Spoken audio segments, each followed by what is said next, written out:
Middle east special report में आपका स्वागत है।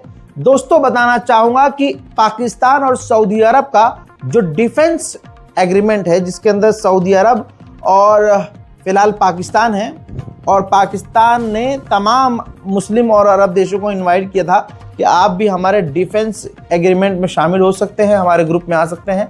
तो दोस्तों, तुर्की ने बयान दिया है कि यानी पाकिस्तान और सऊदी अरब के डिफेंस एग्रीमेंट में तुर्की भी शामिल होने के लिए सोच रहा है।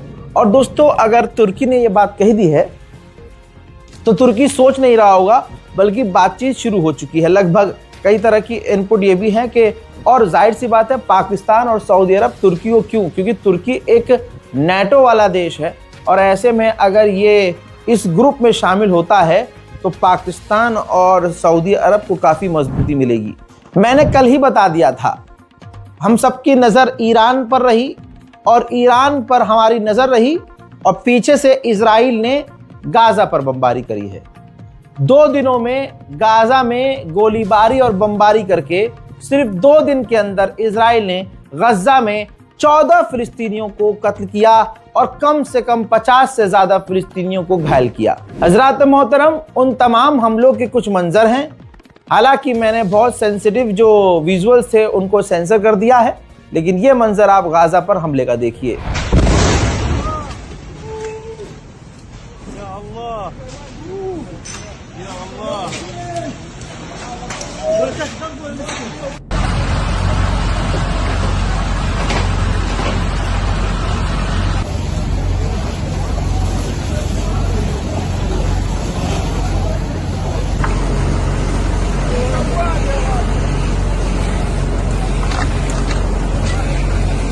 अमेरिका ने इजराइल से कहा कि गाज़ा के अंदर जो मलबा इकट्ठा है तबाही की वजह से, आप पैसा खर्च करो और उस मलबे को हटाओ। तो इजराइल ने हरामीपन क्या किया कि फिलिस्तीन अथॉरिटी, जब फिलिस्तीन की सरकार का पैसा है, उसी को सीज करना शुरू कर दिया, और फिलिस्तीन के ही पैसों को सीज करके वो गाज़ा में सफाई करवाने का काम करना शुरू करने वाला है। ये है इजराइल। 40 से 45 एड ग्रुप, यानी जो मेडिकल ग्रुप हैं, एनजीओज हैं, उनको तो ब्लैकलिस्ट कर ही दिया था।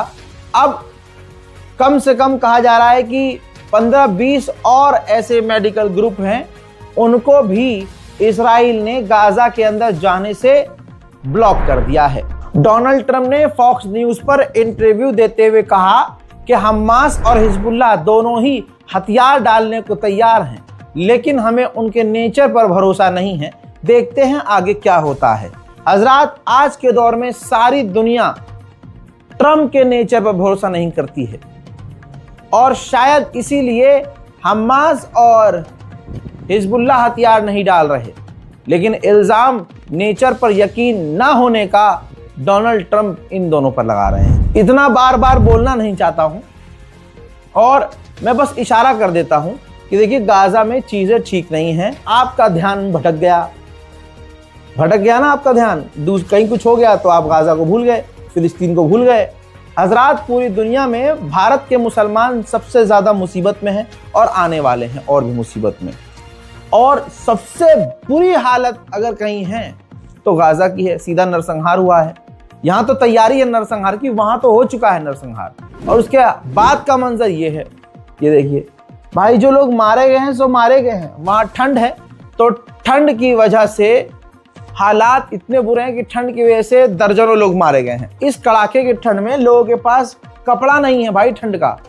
वहीं जो टेंट उन्होंने लगाया था, सोचिए वो टेंट बारिश में डूब गया है, बाढ़ आ गई है। टेंट में गिना चुना सामान लेकर लोग अपने मकानों के मलबों से निकले थे, भागकर इस जगह आए थे। अब दोस्तों, सीन ये है कि उनका वो साजो सामान भी डूब गया है। अब इनके पास कुछ बचा थोड़ी है।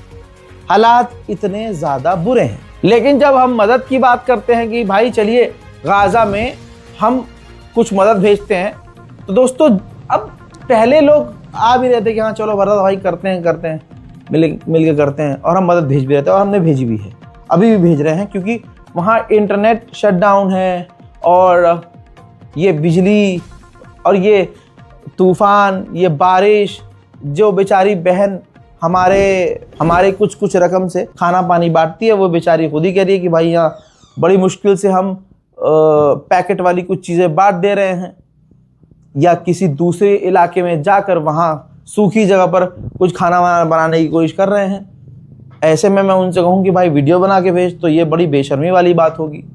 तो दोस्तों, पहले लोग आ भी रहे थे मदद के लिए, अब क्या है, अब लोग सोच रहे हैं कि भाई मदद हम भेज नहीं पा रहे, भाई जितनी मदद हम पहले भेज पा रहे थे अब नहीं, क्योंकि लोगों को अब इंटरेस्ट नहीं रहा। हमारी वीडियोस को देखने वाले अगर 1 लाख है एवरेज, 1 लाख में से 50,000 बंदे अगर एक रुपया भी ट्रांसफर करेंगे तो 50,000 हो गए। 50,000 में आप ये मान के चलिए कि अच्छे खासे, मतलब इतनी भारी क्वांटिटी में नहीं, लेकिन एक टाइम का खाना हम एक इलाके में खिला सकते हैं, या फिर साफ पानी का टैंकर हम भेज सकते हैं। लेकिन दोस्तों, हम यहाँ पर अब कामयाब नहीं हो पा रहे हैं। लोग अब गाज़ा को किनारे कर रहे हैं, ये बड़े अफसोस की बात है। फिर भी अगर आपके मन में ऐसे आ जाए कभी भी, तो ये है स्कैनर के नीचे जो है आप देख रहे हैं कि जिसमें बैंक अकाउंट डिटेल मौजूद है, तो बैंक ट्रांसफ़र के ज़रिए मदद कीजिएगा। बहुत सारे लोग मदद के लिए आगे आए, फिर अपने आप पीछे हट गए। हम लगातार एक ऐसे ग्रुप से जुड़े हुए हैं और आप हमें ऐसे नज़रिए से देख सकते हैं कि आपकी ताकत ने अभी तक हमें इतना मजबूती से खड़ा किया है कि हम कुछ न कुछ अल्हम्दुलिल्लाह गाज़ा के लिए कर रहे हैं, आगे भी करते रहेंगे। मुझे यकीन है कि आप साथ देंगे, अगर नहीं भी साथ देंगे तो अल्लाह बहुत बड़ा है, दुआ में ज़रूर याद रखिएगा। अब जिस तरह से इजराइल का घिनौना चेहरा दुनिया के सामने दिखा है, तो अब अपनी इमेज को साफ करने के लिए नेतन्याहू को मीडिया के सामने आकर मुसलमानों को खुद बदनाम करना पड़ रहा है। हज़रात मोहतरम, एक इंटरव्यू में नेतन्याहू ने कहा कि अभी आपने इनकी मुसलमानों की, रेडिकल मुसलमानों की, आपने वो पिक्चर, वो मूवी देखी नहीं है। हज़रात, ये वो लोग हैं, मुसलमानों को कह रहा है, ये वो लोग हैं कि ये दूसरों का सीना चीर के दिल निकाल कर खाते हैं। ये चाइना से बड़ा खतरा है, रेडिकल इस्लामिक लोग चीन से बड़ा खतरा है। हज़रात, आप अपने सीने पर हाथ रखिए और बताइए, आज तक आपने किसी ऐसे मुसलमान, खासकर जो अल्लाह और दीन के नाम पे ये काम कर रहा हो, देखा है जिसने किसी का सीना चीरा हो और दिल निकाला हो और चबा लिया हो? बस ये काम तो सिर्फ इजरायली ही कर सकते हैं।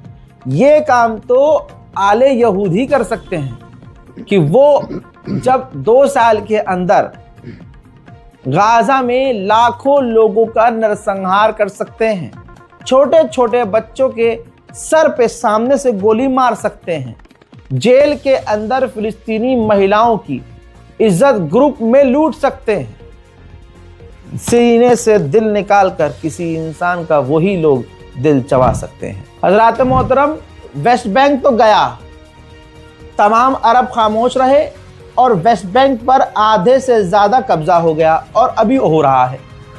दोस्तों, मामला तो अब जेरूशलम का सुनिए। जेरूशलम जो मेन जगह है, हज़रात, ऐतिहासिक मुसलमानों की ये जगह है, तो जेरूशलम में कब्जा करने का अप्रूवल दे दिया है और 45 दिन का नोटिस इजराइल की सरकार ने जेरूशलम में रहने वाले फिलिस्तीनियों को सौंपा है। आप तकलीफ क्या ही समझेंगे, भारत का मुसलमान शायद इस तकलीफ को समझ सकता होगा। जहां पर खानदान पुश्तैनी मकान था, मकान में बाप दादा परदादा पता नहीं कब से रहते आ रहे थे। हजरात, उन्हीं मकान को एक बुजुर्गवार अपनी आंखों के सामने वेस्ट बैंक में इजराइल के हाथों से टूटता हुआ देख रहा है।